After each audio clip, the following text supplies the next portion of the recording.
Hey, how we doing, everybody? Gary Petador here, getting the chance to talk to everybody. I'm going to be talking about, one of the things that is very important to many Americans today.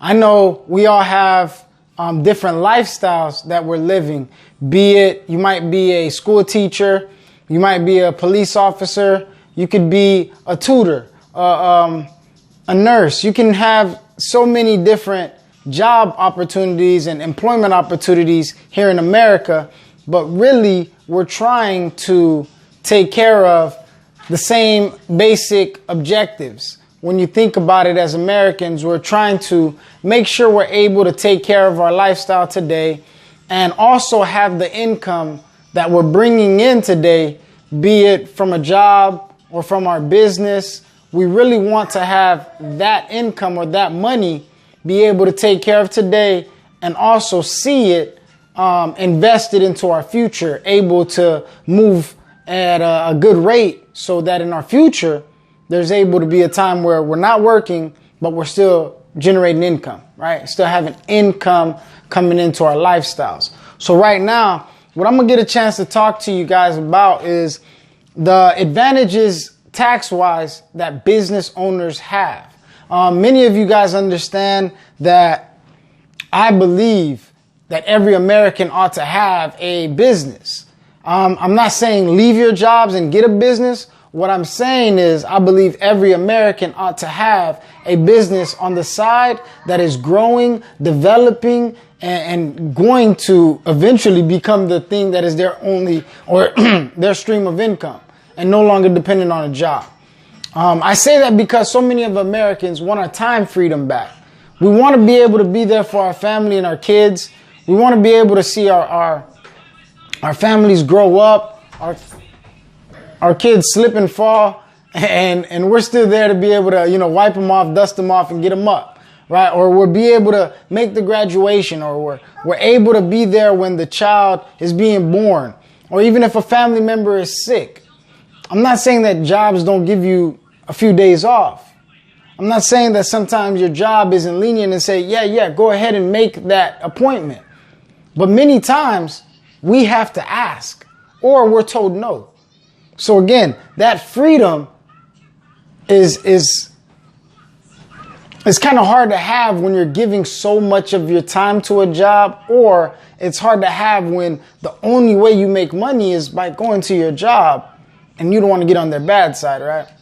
So what we want to do as Americans is get to the point where our income or our livelihood is sustained or maintained by our efforts, our talents, our skills, a business that we've created, an asset that we have that creates passive income for us or leveraged income, ideally, right? So right now I'm going to show you how taxes play a big role in that and getting you that increased cash flow or getting you that opportunity to have that additional stream of income, or how to master the principles of business and taxes so that tomorrow you're able to get a return and be able to reinvest into your business, into your company.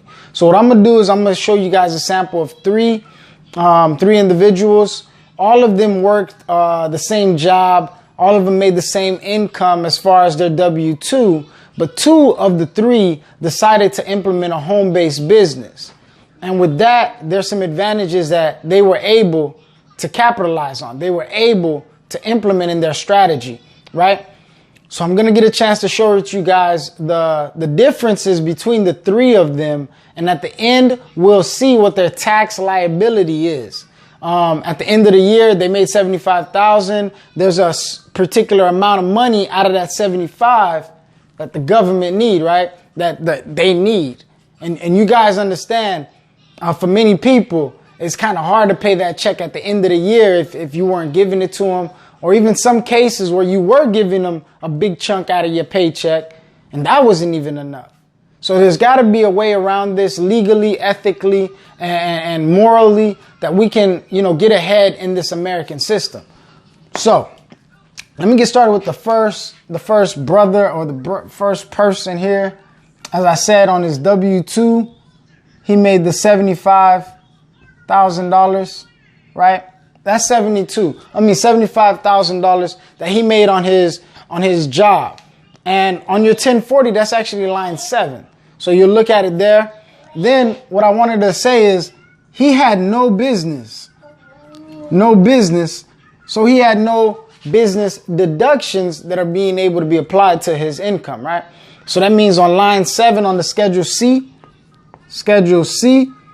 there's nothing there. There's nothing there for him. Unfortunately, he didn't generate any business income. What that also means is on line 28 on that Schedule C, there's no business deductions.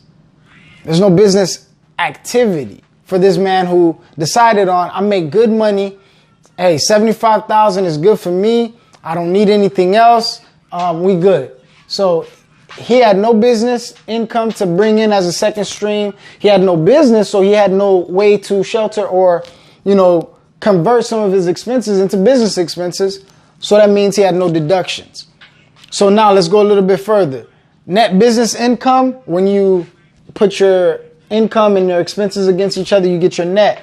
Still, no net. There's no business income. No business deductions. There's no net business. So again, now we're going to go down to the additional tax deductions.